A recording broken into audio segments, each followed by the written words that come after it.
इस पृथ्वी पर बहुत सी ऐसी जगह है जो रहस्यों से भरी हुई है। हर देश में कोई न कोई रहस्यमयी जगह या स्थान अवश्य होता है जिसके रहस्यों का खुलासा आज तक इंसान के द्वारा संभव नहीं हो पाया है। 21वीं शताब्दी जो कि आधुनिक विज्ञान से परिपूर्ण है, वह भी इन रहस्यमयी स्थानों के रहस्य को आज तक सुलझा नहीं पाए हैं। इनमें से बहुत सी जगह पौराणिक इतिहास से जुड़ी हुई है तथा कुछ प्राकृतिक सौंदर्य को दर्शाते हैं। आज हम ऐसे ही एक रहस्यमयी पर्वत के बारे में बात करेंगे जिसका रहस्य आज तक भी वैज्ञानिक सुलझा नहीं पाए हैं। तो आइए जानते हैं उस पर्वत से जुड़े रहस्यों के बारे में। कैलाश पर्वत, इसको हम सनातनी लोग शिव का निवास स्थान मानते हैं। शास्त्रों में भी यही लिखा है कि कैलाश पर शिव का वास है। किंतु वही नासा जैसी वैज्ञानिक संस्था के लिए कैलाश एक रहस्यमयी जगह है। नासा के साथ साथ कई रूसी वैज्ञानिकों ने कैलाश पर्वत पर समय समय पर अपनी रिपोर्ट पेश की है। उन सभी का मानना है कि कैलाश वाकई कई अलौकिक शक्तियों का केंद्र है। विज्ञान यह दावा तो नहीं करता है कि यहाँ शिव देखे गए हैं, किंतु यह सभी मानते हैं कि यहाँ पर कई पवित्र शक्तियाँ जरूर काम कर रही हैं। तो आइए आज हम आपको कैलाश पर्वत से जुड़े हुए कुछ रहस्य बताते हैं। पृथ्वी का केंद्र बिंदु। यह माना जाता है कि कैलाश पर्वत पृथ्वी का केंद्र बिंदु है। कई पृथ्वी के एक तरफ उत्तरी ध्रुव है तो दूसरी तरफ कैलाश पर्वत है। हिंदू धर्म के अनुसार कैलाश पर्वत धरती का मुख्य स्थान है, जहां पर सबसे शक्तिशाली भगवान देवों के देव महादेव यानी भगवान शिव स्वयं निवास करते थे। वैज्ञानिकों के अनुसार इस स्थान को एक्सिस मुंडी भी कहा जाता है, क्योंकि यहाँ पर आकाशीय तथा भौगोलिक ध्रुव का केंद्र है। स्थान पर 10 दिशाएं मिलती है तथा एक अलौकिक शक्ति हमेशा प्रवाहित रहते हैं। रूस के वैज्ञानिकों का ऐसा मानना है कि कैलाश पर्वत आकाश और धरती के साथ इस तरह से केंद्र में है जहां पर चारों दिशाएं मिल रही हैं।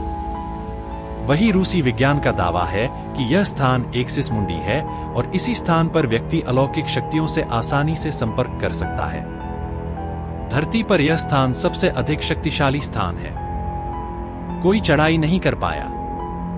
दावा किया जाता है कि आज तक कोई भी व्यक्ति कैलाश पर्वत के शिखर पर नहीं पहुंच पाया है। बहुत से लोगों ने कैलाश पर्वत पर चढ़ाई करने की कोशिश अवश्य की थी, लेकिन उनमें से कोई भी सफल नहीं हो पाया। आज तक कैलाश पर्वत पर कोई चढ़ाई नहीं कर पाया है। कैलाश पर्वत की ऊंचाई की बात करें तो माउंट एवरेस्ट पर्वत से 2200 मीटर कम ऊंचाई है। कैलाश पर्वत माउंट एवरेस्ट से ऊंचाई में बहुत कम है, लेकिन फिर भी माउंट एवरेस्ट पर हजारों लोग चढ़ाई कर चुके हैं, लेकिन आज तक कैलाश पर्वत पर कोई भी चढ़ाई करने में सफल नहीं हुआ है। यह पर्वत आज भी इंसानों के लिए अजेय है।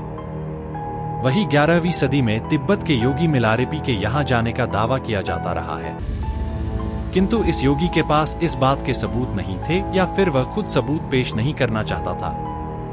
इसलिए यह भी एक रहस्य है कि इन्होंने यहाँ कदम रखा या फिर वह कुछ बताना नहीं चाहते थे। मानसरोवर झील तथा राक्षस झील।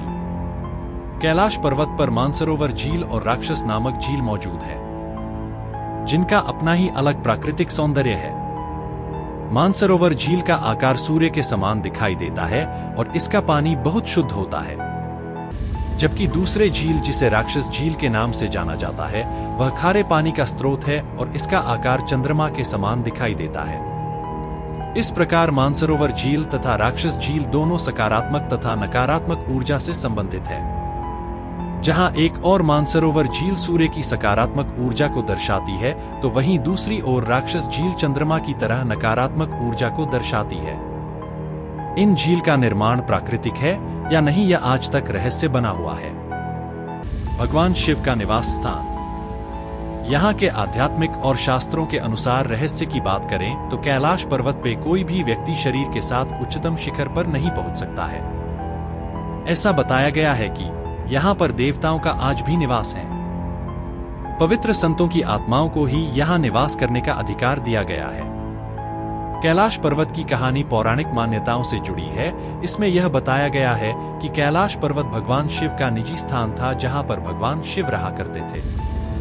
विवाह के पश्चात भगवान शिव संपूर्ण परिवार के साथ कैलाश पर्वत पर निवास करते थे, इसलिए आज भी कैलाश पर्वत पर अलौकिक शक्ति का प्रवाह रहता है।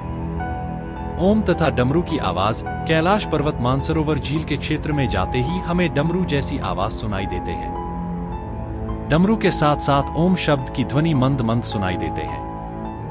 वैज्ञानिकों का यह मानना है कि यह आवाज बर्फ के पिघलने की हो सकती है तथा प्रकाश और ध्वनि के बीच इस तरह का समन्वय बनता है कि जिससे ओम की ध्वनि सुनाई देती है। जब कैलाश पर बर्फ पिघलती है तो यहाँ से डमरू जैसी आवाज आती है।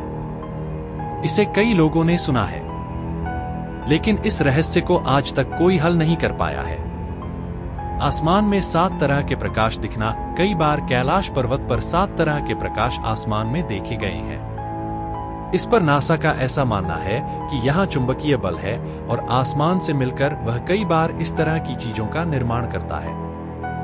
नदियों का उद्गम कैलाश पर्वत से 4 महानदियां निकलती है जो निम्न है: ब्रह्मपुत्र नदी, सिंधु नदी, सतलज नदी व करनाली नदी। इन चारों नदियों से आगे चलकर गंगा नदी, सरस्वती नदी तथा चीन देश की अन्य कई नदियां निकलती है। कैलाश पर्वत पर चारों दिशाओं में जानवरों के मुख बने हुए हैं, जिनमें से नदियों का उद्गम होता है, जिसमें निम्न है: अश्वमुख, हाथी का मुख, शेर का मुख और मोर का मुख।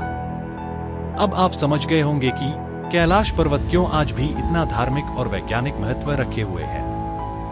हर साल यहाँ दुनिया भर से कई लोग अनुभव लेने आते हैं और सनातन धर्म के लिए कैलाश सबसे बड़ा आदिकालीन धार्मिक स्थल भी बना हुआ है। दोस्तों, आशा है आपको यह वीडियो अच्छी लगी होगी। यदि ऐसा हो तो इसे अधिक लोगों तक पहुंचाएं ताकि सबको कैलाश पर्वत के बारे में पता चले। अगर यह जानकारी आप सबको पसंद आई हो तो इस वीडियो को लाइक करके कमेंट में हर हर महादेव जरूर लिखें। और फिर मिलता हूं किसी इंटरेस्टिंग वीडियो के साथ। धन्यवाद।